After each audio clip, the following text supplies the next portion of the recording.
नमस्कार, आप देख रहे हैं रफ्तार मीडिया में आपके साथ प्रियंका मलिक। हाजिर उत्तराखंड की तमाम छोटी बड़ी खबरें लेकर खबरों का रुख करेंगे, लेकिन सबसे पहले एक नजर हेडलाइंस पर। उत्तराखंड भाजपा ने खोले लोकसभा स्तर पर चुनाव कार्यालय। सीएम धामी ने देहरादून से किया वर्चुअली चुनावी दफ्तरों का उद्घाटन। 5 सीटों पर जीत का दावा।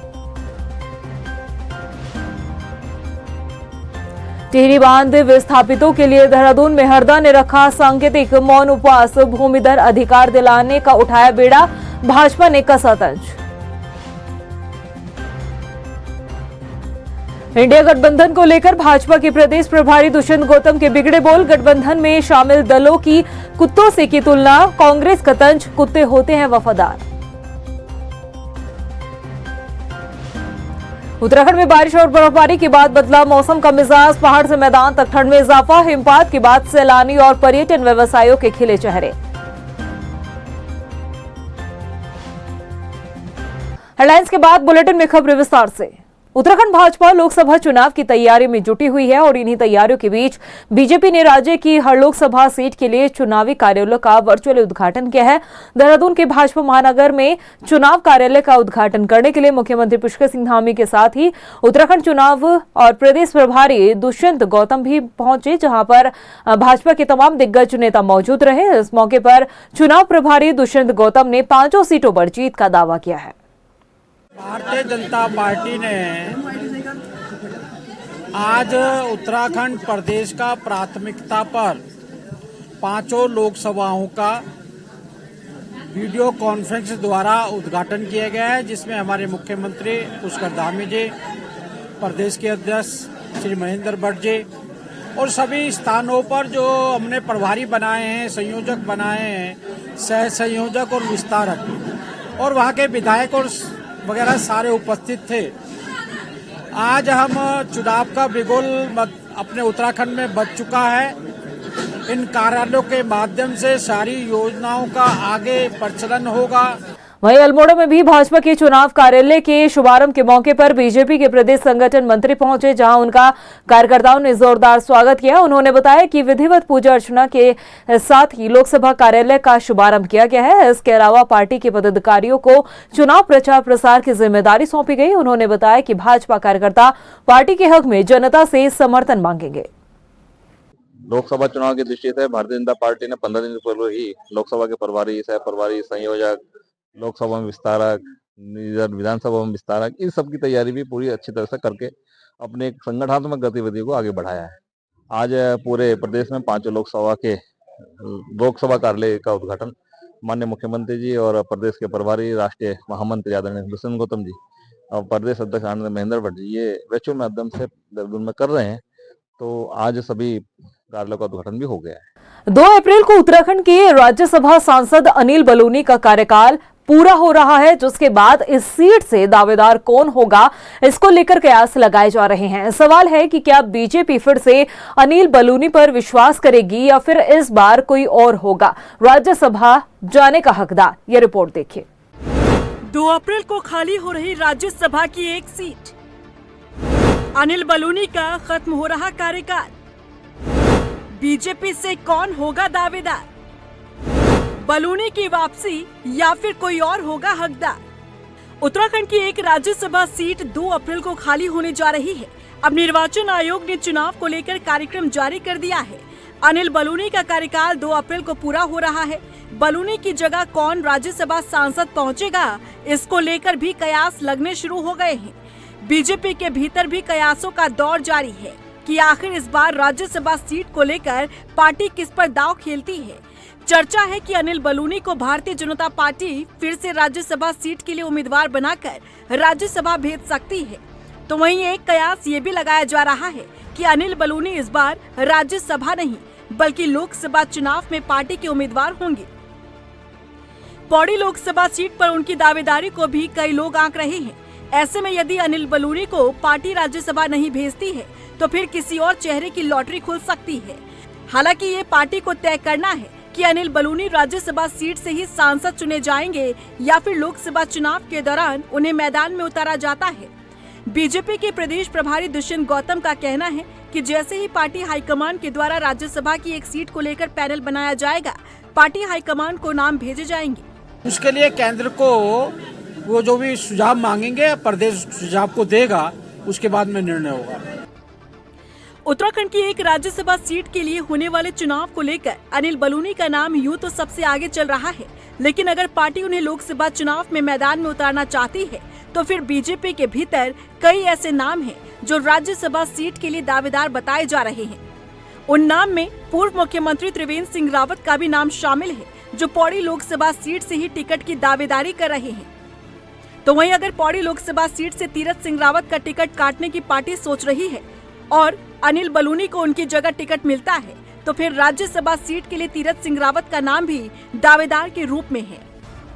वहीं कई और ऐसे भी नाम पार्टी के भीतर होंगे जो दावेदार के रूप में अपनी दावेदारी करेंगे। हालांकि कांग्रेस इस चुनाव में पूरी तरीके से वॉक ओवर देने की मूड में नजर आ रही है। कांग्रेस के प्रदेश अध्यक्ष का कहना है कि जनता ने ही उन्हें वॉक ओवर दिया है, इसीलिए वो ज्यादा कुछ नहीं कर सकते।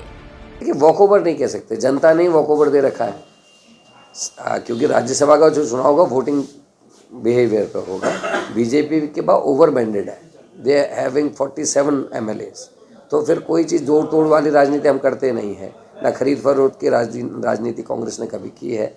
हाँ, बीजेपी के अगर कुछ रुष्ट विधायक अगर चाहेंगे ऐसा, तो फिर हम इस पर विचार कर सकते हैं। कांग्रेस राज्यसभा की एक सीट के लिए होने वाले चुनाव में उम्मीदवार न उतारने के संकेत दे रही है, तो वहीं बीजेपी के भीतर एक सीट के लिए उम्मीदवारों का उमड़ना तय है। ऐसे में देखना होगा कि आखिर पार्टी अनिल बलूनी पर ही दोबारा से भरोसा जताती है या फिर किसी और उम्मीदवार को राज्यसभा सीट के लिए मैदान में उतारती है। रफ्तार मीडिया के लिए देहरादून से मनीष डंगवाल की रिपोर्ट। राजनीति में एक दूसरे पर छेड़ाकशी लाजमी है, लेकिन इन दिनों सियासी दलों के नेता बयान बहादुर बने हुए हैं। अब उत्तराखंड के बीजेपी प्रभारी दुष्यंत गौतम के बिगड़े बोल सामने आए हैं, जहां उन्होंने इंडिया गठबंधन में शामिल दलों की तुलना कुत्तों से की है, जिससे सियासी पारा भी हाई हो गया है। ये रिपोर्ट देखिए। बीजेपी प्रभारी दुष्यंत गौतम के बिगड़े बोल, इंडिया गठबंधन के दलों की कुत्ते से की तुलना, कांग्रेस का पलटवार, कुत्ते होते हैं वफादार। राजनीति में आरोप प्रत्यारोप करना, एक दूसरे पर छींटाकशी करना आम बात है, लेकिन इन दिनों सियासी दलों के नेताओं के बोल बिगड़ते दिख रहे हैं। अक्सर ही चर्चा में बने रहने वाले उत्तराखंड बीजेपी के प्रदेश प्रभारी दुष्यंत गौतम ने इंडिया गठबंधन में शामिल दलों को लेकर ऐसा बयान दे डाला है, जिससे सियासत गर्माती दिख रही है। दरअसल बीजेपी कार्यकर्ताओं को संबोधित करते हुए दुष्यंत गौतम ने इंडिया गठबंधन के घटक दलों की तुलना कुत्तों से कर दी है। गौतम ने गठबंधन में शामिल दलों को कुत्तों का झुंड करार दिया है। आप भी सुनिए दुष्यंत गौतम का बयान।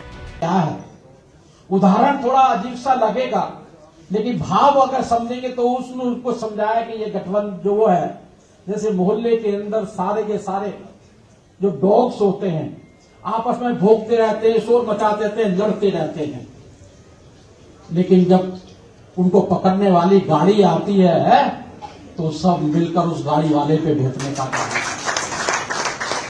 दुष्यंत गौतम के इस बयान पर कांग्रेस प्रदेश अध्यक्ष करण माहरा ने तीखा जवाब दिया है। करण माहरा ने कहा कि जिसने ऐसा बयान दिया उसे ये पता होना चाहिए कि कुत्ता वफादार होता है। दुष्यंत गौतम कौन है मैं नहीं जानता, क्योंकि इतना जरूर जानता हूं जहाँ से ये बात आई है वो गांधी के हत्यारे नाथूराम गॉडसे के चेले लोग हैं, और उनसे यही उम्मीद की जा सकती है जो अंग्रेजों के मुखबिर रहे हों, गांधी के हत्यारे रहे हों, वो लोकतंत्र में दूसरी पार्टियों पे ऐसी ही टिप्पणी करते हैं। वैसे गौतम जो भी है उसको ये पता होना चाहिए कि कुत्ता वफादार होता है, और वफादारी को जयतंत्र क्या समझे, वफादारी को अंग्रेजों के मुखबिर और गांधी के हत्यारे क्या समझे। क्योंकि अगर सनातन धर्म की बात करते हैं तो शायद महाभारत और पांडवों के बारे में सुना होगा, पांडवों को भी स्वर्ग की सीढ़ी तक पहुंचाने वाला कुत्ता ही था। दुष्यंत गौतम के इस बयान पर सियासी पारा हाई होना निश्चित है। बहरहाल राजनीतिक दलों को इस पर विचार करना होगा कि आखिर वो किन शब्दों का प्रयोग कर रहे हैं। हालांकि ऐसे बयान बहादुर नेताओं की कमी ना तो कांग्रेस में है और ना ही बीजेपी में, लेकिन लोकतांत्रिक भाषा और शब्दों की मर्यादा को ध्यान में रखते हुए बयान देने की जरूरत है। रफ्तार मीडिया के लिए देहरादून से सुशांत सिंह के साथ ब्यूरो रिपोर्ट। टिहरी बांध के पथरी सहित अन्य विस्थापितों को भूमिधर अधिकार दिए जाने की मांग को लेकर पूर्व मुख्यमंत्री हरीश रावत ने देहरादून में 1 घंटे का सांकेतिक उपवास रखा और धरना प्रदर्शन भी किया। इस दौरान हरीश रावत ने कहा कि टिहरी बांध विस्थापितों ने अपना वर्तमान देश और उत्तराखंड के भविष्य के लिए कुर्बान कर दिया, मगर जिन जमीनों पर उनको बसाया गया है 42 साल बीत जाने के बावजूद उनको भूमिधर अधिकार नहीं मिल पाया है। वहीं हरदा के इस धरने पर बीजेपी ने भी तंज कसा है। टिहरी के जो विस्थापित भाई पथरी में बसे हुए हैं, उन्होंने ये फैसला लिया कि यदि हमको भूमिधरी अधिकार नहीं दिया जाता है तो हम जो है हम चुनाव का बहिष्कार करेंगे, हम काला दिवस मनाएंगे, जो देश के लिए भी और उत्तराखंड के लिए भी शर्मनाक होगा यदि उनको ऐसा करना पड़ता है। उनके बलिदान का ये हमारी ऐसा लगेगा कि हमने उनके बलिदान का मूल्य नहीं समझा। इसलिए आज सरकार को जगाने के लिए मैंने 2-3 दिन पहले कहा था, अपने फेसबुक में डाला था इस बात को कि भाई ऐसा कर दो। एक प्रेस कॉन्फ्रेंस भी की थी और आज जो है 1 घंटे का मौन व्रत या उपवास रखा। अब ये पता नहीं अपने लिए मौन व्रत ले, अपने बेटे के लिए मौन व्रत ले रहे हैं, उनको क्लियर करना चाहिए। अब ये पता नहीं अपने लिए मौन व्रत ले, अपने बेटे के लिए मौन व्रत ले रहे हैं, उनको क्लियर करना चाहिए। पौड़ी पहुंचे कांग्रेस के लोकसभा प्रभारी और विधायक विक्रम सिंह नेगी और महिला कांग्रेस की प्रदेश अध्यक्ष ज्योति रौतेला ने आगामी चुनाव के मद्देनजर पार्टी पदाधिकारियों और कार्यकर्ताओं के साथ बैठक की है। बैठक में कार्यकर्ताओं को एकजुट होकर मौजूदा सरकार की नाकामियों को जनता तक पहुंचाने का आह्वान किया गया है।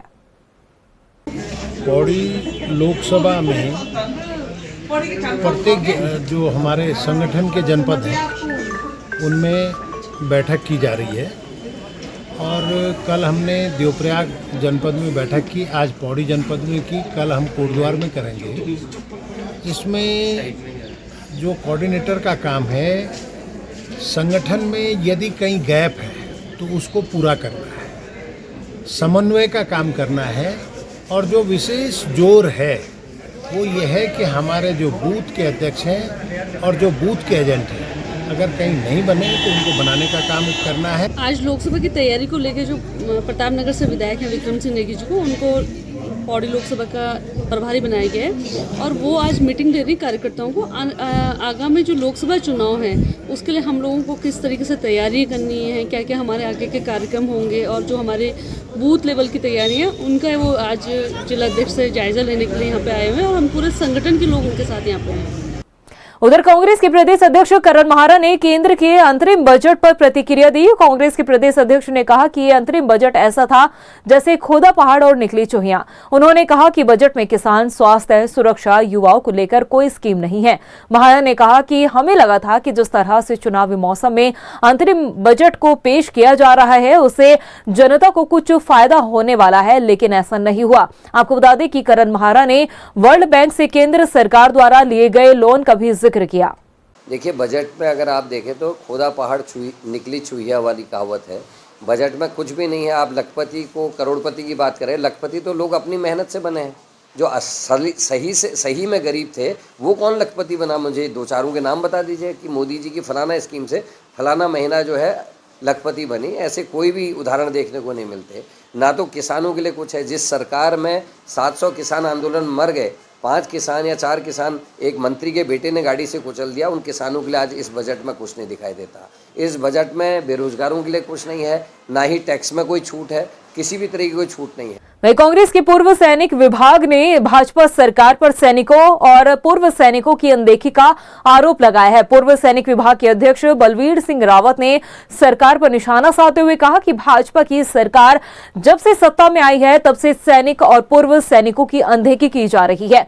उन्होंने कहा कि केंद्र सरकार ने पूर्व सैनिकों के पेंशन के साथ छल किया है और उनके परिवारों को आर्थिक हानि पहुंचाने का काम किया गया।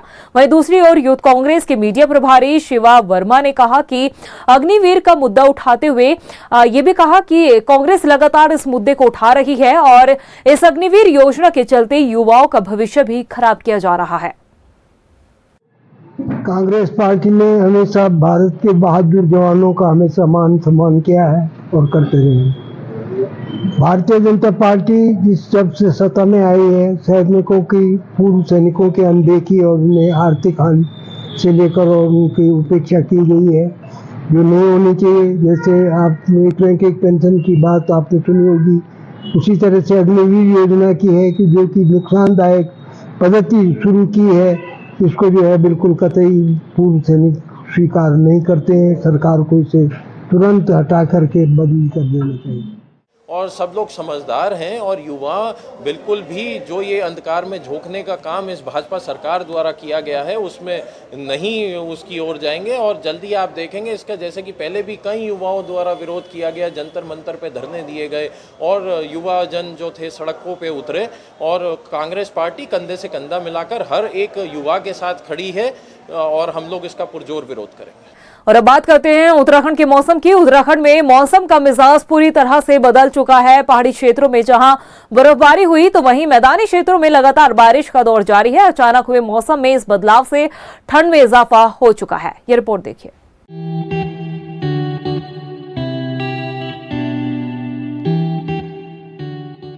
उत्तराखंड में बदला मौसम का मिजाज। पहाड़ी क्षेत्रों में बर्फबारी, मैदानी क्षेत्रों में बारिश जारी। बदले मौसम ने बढ़ाई ठिठुरन। आपकी टीवी स्क्रीन पर नजर आ रही ये तस्वीरें उत्तराखंड के अलग अलग जगहों से है। तस्वीरों में देखा जा सकता है कि पहाड़ी क्षेत्रों में जहां बर्फबारी हो रही है तो वहीं मैदानी इलाकों में झमाझम बारिश ने ठंड में इजाफा कर दिया है। बद्रीनाथ धाम में पड़ी बर्फ ने खूबसूरती और बढ़ा दी है। कुमाऊं में मुनस्यारी की ऊंची चोटियों पर भी जोरदार हिमपात हुआ। आपको बता दें कि देर शाम से ही मैदानी क्षेत्रों में बारिश का सिलसिला जारी है। देहरादून, चमोली, पौड़ी, रुद्रपुर, खटीमा, जसपुर समेत कई इलाकों में बारिश हो रही है। मौसम वैज्ञानिकों के मुताबिक फरवरी के पहले हफ्ते में अगर उत्तर पश्चिम हवाओं की गतिविधि तेज रही तो ठंड का एहसास होगा। मौसम वैज्ञानिकों ने कुछ जिलों में बिजली चमकने के साथ साथ ओलावृष्टि होने की भी संभावना जताई है। जबकि 2 फरवरी को मौसम साफ बना रहेगा, वहीं 3 फरवरी की रात मौसम एक बार फिर करवट ले सकता है। वहीं 4 और 5 फरवरी को बारिश और बर्फबारी की संभावना जताई गई है। आपको बता दें कि इस बार सर्दी के मौसम में नाम मात्र ही बर्फबारी हुई है, जिसने पर्यटकों को मायूस किया। लेकिन बीते दिन से हुई बर्फबारी ने एक बार फिर पर्यटकों के चेहरे खिल उठे हैं। इस समय पहाड़ी क्षेत्रों का रुख कर रहे पर्यटक बर्फबारी का लुत्फ उठा सकते हैं। वहीं बदले मौसम ने भले ही ठिठुरन बढ़ा दी हो, लेकिन सीजन के लिए जो बर्फबारी और बारिश जरूरी मानी जाती है, फिलहाल उसे लोग महसूस कर पा रहे हैं। रफ्तार मीडिया के लिए देहरादून से ब्यूरो रिपोर्ट। देहरादून के वार्डों में डोर टू डोर कूड़ा उठान को लेकर लगातार आ रही शिकायतों के बाद नगर आयुक्त ने कूड़ा प्रबंधन रूम की व्यवस्थाओं का निरीक्षण किया है। जायजा लेने के बाद शहर में चल रही कूड़ा गाड़ियों के जो मूवमेंट है उसको चेक किया गया। साथ ही वार्डों में गाड़ियों द्वारा औसतन 60 से 70% एरिया की जो कवर किया जा रहा है उसकी भी जांच की गई है, जिस पर नाराजगी जताते हुए कवर प्रतिशत को बढ़ाने के निर्देश दिए गए। नगर आयुक्त ने बताया कि नगर निगम का पूरा प्रयास 100% डोर टू डोर कूड़ा उठाने का लक्ष्य है। देखिए, जो निरीक्षण किया गया उसमें एक पीएमसी के कार्य का निरीक्षण किया गया था। उसमें रैंडम वार्ड्स देखे गए कि गाड़ियों की मूवमेंट की क्या स्थिति है। तो मूवमेंट करीब 70% तक मिली, उसको बढ़ाने के लिए बोला है। दूसरा जो उनका ऑर्डर है, मूवमेंट ऑर्डर है, वो ऑर्डरली रैंडम मिला। जो जिस क्रम में गाड़ी को वार्ड में मूव करना चाहिए वो उस क्रम में मूव ना करके अपने अलग क्रम में मूव कर रही है। तो उसके लिए भी इनको बोला गया है कि इसको क्रम से मूव कराएं ताकि लोगों को उसकी सर्टेनिटी रहे कि गाड़ी कब पहुंचेगी। उधर रुड़की में ड्रग और एफडीए की टीम संयुक्त कार्रवाई करते हुए दवाई कंपनी का औचक निरीक्षण करने के लिए पहुंची, जहां पर ड्रग टीम ने व्यवस्थाओं का जायजा लिया। इसके साथ ही कंपनी ने दवाइयों के रखरखाव को भी बारीकी से परखा। और औषधि निरीक्षक अनीता भारती ने बताया कि ड्रग विभाग द्वारा टीम बनाई गई है जो दवाई कंपनियों में जांच कर नियमों का उल्लंघन करने पर कार्रवाई कर रही है। तो कुछ कंपनियां ऐसी हैं जिनके द्वारा कोई भी नियम फॉलो नहीं किए जाते हैं। वाटर सिस्टम से लेके जब भी हम किसी कंपनी में एंट्री करते हैं उसके अंदर स्टार्टिंग से लेकर के जो दवाइयां हैं वो मार्केट में आने तक सारे रूल्स फॉलो करने जरूरी होते हैं। तो कुछ दवा कंपनियां ऐसी हैं जो लाइसेंस लेते टाइम तो अपना पूरी जो रूल्स एंड रेगुलेशन होते हैं, फैसिलिटीज़ है, पूरी देती हैं। ऐसा नहीं है कि कंपनियों के पास फैसिलिटीज़ नहीं है, उनके पास फैसिलिटीज़ हैं, बट जो डेली प्रैक्टिसेज होती हैं, चेंज करना, चेंज ओवर करना और क्लीनिंग करना और डॉक्यूमेंटेशन प्रॉपर करना, टेस्टिंग करना, उन चीज़ों में वो लापरवाही करते हैं और उन्हीं चीज़ों के तहत अगर वो कमियाँ मिलती हैं तो कंपनी में स्टॉप प्रोडक्शन किया जाता है। वहीं देहरादून में यातायात नियमों का उल्लंघन और अवैध अतिक्रमण करने वालों के खिलाफ दून पुलिस की फ्लाइंग हॉक की कार्रवाई जारी है, जिसके तहत without helmet triple riding, stop line, no parking violation और अस्थायी अतिक्रमण के खिलाफ लगातार कार्रवाई की जा रही है और अब तक 1200 से ज्यादा इसके चालान भी किए गए हैं। आपको बता दें कि ऑपरेशन फ्लाइंग हॉक में ड्रोन की मदद से शहर भर में कार्रवाई की जा रही है। देखिए, ट्रैफिक व्यवस्था को सुचारू मॉनिटरिंग के लिए या अन्य हमारे जो जुलूस और धार्मिक जुलूस प्रतिष्ठा, उसकी मॉनिटरिंग के लिए 2 ड्रोन शहर में लगाए गए हैं और जिसके तहत हमें काफ़ी सफलता इसलिए मिल रही है कि इससे लगातार मॉनिटरिंग हो जाती है और खासकर जो रोड साइड जो अस्थायी अतिक्रमण हो, रेडी ठेली के कारण जो जाम लगता है, उस पर भी निरंतर मॉनिटरिंग करके और जैसे ही वो दिखता है कि किसी यातायात बाधित हो रहा है किसी अस्थायी अतिक्रमण से, तत्काल उसकी सूचना ड्रोन के कंट्रोल रूम से संबंधित थाने चौकी को पहुंच जाती है, जिससे उसको हटाया जाता है। विगत 1 माह में 2100 के ऊपर जो है ड्रोन के द्वारा सूचनाएं प्रेषित की गई, जिसमें से 1221 पर जो है यातायात संबंधी सूचना थी, उस पर कार्रवाई की गई और 540 जो अस्थायी अतिक्रमण थे जिनके कारण व्यवस्था बिगड़ रही थी, उस पर भी जो पुलिस एक्ट में कार्रवाई की गई। उधर दिनेशपुर में ज्ञानव्यापी मंदिर के फैसला आने की खुशी में सनातन धर्म के लोगों ने पूजा अर्चना का आयोजन किया। इस मौके पर स्थानीय लोगों ने बनारस जिला कोर्ट का आभार व्यक्त किया है। लोगों ने बताया कि 30 साल पहले तत्कालीन मुख्यमंत्री मुलायम सिंह ने ज्ञानव्यापी मंदिर में ताला लगा दिया था। मैं यही समझता हूँ कि आज जो सनातन धर्म का जो पतन था, आज उत्थान की ओर जा रहे हैं, तो ये जो ज्ञानव्यापी मंदिर है ये सनातन धर्म का सबसे मेरुदंड था, रीढ़ की हड्डी था। आज जो हम लोगों को जो वापस मिल रहा है, ये सनातन धर्म के लिए जो ऊर्जा, सब सनातन धर्म, हिंदू धर्म, जिसे हम लोग को आज हिंदू धर्म का जगह जो सनातन धर्म हम बोलते हैं, इसलिए आज ये धर्म का जो ऊर्जा जो मिल रहा है, इसलिए मैं बहुत खुशी हूँ। पूजा जो नहीं हो रही थी इससे तो बड़ा दुख लगता था, लेकिन अभी जो फैसला दिया है, इससे फैसला से हम लोग बहुत खुश है, बहुत आनंद हम लोगों को है। जाए फैसला में हमारा पक्ष में फैसला आया है। ये इसमें जो पूजा अर्चना करने के लिए जो आज से प्रयत्न किया जाएगा, आज से ये होगा, ये पूजा के लिए जो व्यवस्था करेंगे, तो बहुत खुशी है हम लोग। वहीं हल्द्वानी में नजूल की जो जमीनें हैं उन पर अतिक्रमण जो किया हुआ है उसको हटाने की कार्रवाई लगातार जारी है और नगर निगम की टीम ने आज नजूल की जो जमीनें हैं उनसे अतिक्रमण हटाने के लिए मौके पर पहुंची और इस दौरान मौके पर पुलिस फोर्स भी तैनात रही। नगर निगम टीम के जो अधिकारी थे उन्होंने ये भी कहा है कि किसी भी तरह का जो अतिक्रमण है उसे बर्दाश्त नहीं किया जाएगा। इसके खिलाफ लगातार कार्रवाई आगे भी जारी रहेगी। जैम फैक्ट्री की लीज समाप्त हो गई थी, फ्री होल्ड नहीं है, नजूल ज़मीन है, नगर निगम को इसकी आवश्यकता है, नगर निगम का विस्तार हो गया है, नगर निगम को गाड़ियां खड़ी करने की जगह नहीं है। इन सभी तथ्यों को दृष्टि रखते हुए काफ़ी पहले एक पत्राचार किया गया था जिलाधिकारी महोदय से, तो उसमें सहमति बनी कि इसका उपयोग राजकीय हितों में किया जाए, जनहित में किया जाए। इसके दृष्टिगत आज हमने इसको भौतिक रूप से इसको अपने कब्जे में ले लिया है और जो लोग यहाँ अवैध रूप से रह रहे थे उनको निकाल दिया है। 1-2 महिलाएं यहाँ पर रह रही थी, उन्होंने रिक्वेस्ट किया, उनको रहने की जगह नहीं है, तो हमने अगले 5 दिनों तक उनको रहने की व्यवस्था दे रहे हैं और अभी तारबाड़ करके इसको कब्जे में लेकर तत्काल इसे पार्किंग व्यवस्था सुनिश्चित कर रहे हैं। नगर निगम की टीम लगातार जो नजूल भूमि है उस पर अपनी जो लोगों ने अवैध तरीके से उनको खरीद फरोख्त कर रहे हैं, बेच रहे हैं, उन पर कार्रवाई करते हुए कई ज़मीनों को अपने कब्जे में लिया है।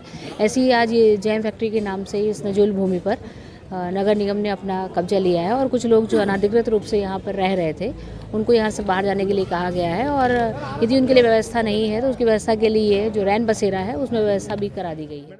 उत्तराखंड वक्फ बोर्ड के अध्यक्ष द्वारा जो मदरसों में रामायण पढ़ाने का फैसला लिया गया था, अब उस फैसले का समर्थन उत्तराखंड अल्पसंख्यक आयोग ने भी किया है। उनका कहना है कि अगर मदरसों में संस्कृति इंग्लिश के साथ रामायण का पाठ अगर पढ़ाया जाता है तो ये मदरसों के बच्चों के लिए लाभकारी होगा, उन्हें ज्ञान मिलेगा और अपनी संस्कृति के बारे में जानने के लिए मौका भी मिलेगा। हम तो कहते हैं कि देश में अगर मुसलमानों को शिक्षित करने के लिए कोई कदम उठाया जा रहा है सरकार की ओर से तो उसका विरोध कौन कर रहा है, क्यों कर रहा है विरोध? हम रामायण को समझें, अगर रामायण के बारे में हमें समझना चाहिए। हमारे बुद्धिजीवी हैं, बहुत सारे लोग कलाम पाक पढ़े हुए हैं, कलाम पाक की आयतें पढ़ते हैं। कितने ऐसे बुद्धिजीवी हैं जो हिंदू समाज के हैं, मुशायरों में जाकर अरबी और क्या नाम है जो है उर्दू की शायरी करते हैं, क्या हम उन पर पाबंदी लगा सकते हैं? पढ़ाना एक अच्छी शुरुआत कहीं ना कहीं। नहीं, हर चीज़ की हमें वो होनी चाहिए, जानकारी होनी चाहिए। प्रदेश की खबरों में इतना ही, फिर हाजिर होंगे कुछ खास खबरों के साथ। तब तक के लिए मुझे दे इजाजत, नमस्कार। उत्तराखंड भाजपा ने खोले लोकसभा स्तर पर चुनाव कार्यालय। सीएम धामी ने देहरादून से किया वर्चुअली चुनावी दफ्तरों का उद्घाटन। 5 सीटों पर जीत का दावा। टिहरी बांध विस्थापितों के लिए देहरादून में हरदा ने रखा सांकेतिक मौन उपवास। भूमिधर अधिकार दिलाने का उठाया बेड़ा, भाजपा ने कसा तंज। इंडिया गठबंधन को लेकर भाजपा के प्रदेश प्रभारी दुष्यंत गौतम के बिगड़े बोल। गठबंधन में शामिल दलों की कुत्तों से की तुलना, कांग्रेस का तंज, कुत्ते होते हैं वफादार। उत्तराखंड में बारिश और बर्फबारी के बाद बदला मौसम का मिजाज। पहाड़ से मैदान तक ठंड में इजाफा। हिमपात के बाद सैलानी और पर्यटन व्यवसायियों के खिले चेहरे।